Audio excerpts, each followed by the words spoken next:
করার জন্য আতাউল্লাহ অল্প কিছু সেনা নিয়ে যুদ্ধ করতেছে মগবাদীর সন্ত্রাসীর বিরুদ্ধে।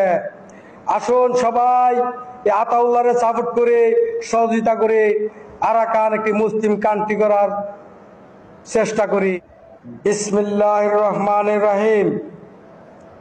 আসসালামু আলাইকুম রহমতুল্লাহি ওয়া বারাকাতুহু। আমি বলবো আমার বাংলাদেশের সরকার প্রধানকে, মাননীয় সংসদ প্রধান অন্তর্বর্তীকালীন সরকার ডক্টর মোহাম্মদ ইউনূস স্যারকে, স্যার আপনি হলেন 18 কোটি মানুষের হৃদয়ের বন্ধন, আস্থার প্রতীক। আমরা বাংলাদেশে আপনাকে ট্রেন গাড়ির ড্রাইভারের সিটে আপনাকে বসাইছি। বাঁচতে হয় আমরা সকলে মিলেমিশে বাঁচবো, আর মরণ লাগলে সকলে মিলেমিশেই মরব। আমি বলবো আমার সরকারকে, ডক্টর মোহাম্মদ ইউনূস স্যারকে, স্যার আপনি অতি দ্রুত আরাকান ভাইদেরকে একটি সাধারণ রাষ্ট্র গঠন করার ব্যবস্থা করুন। আমি বলবো এখানে কোনো বৌদ্ধ সন্ত্রাসীদের, এখানে কোনো মগবাদী সন্ত্রাসীদের রাষ্ট্র গঠন করা দেওয়া যাবে না, যাবে না, যাবে না।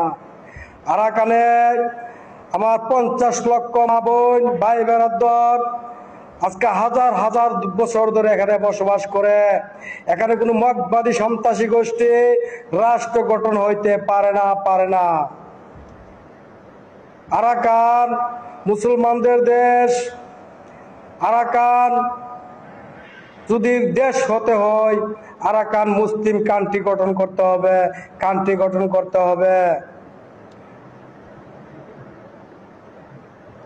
আমরা জেনে শুনে বুঝে আমার বঙ্গোপসাগরকে হুমকির মুখে ফেলতে পারি না।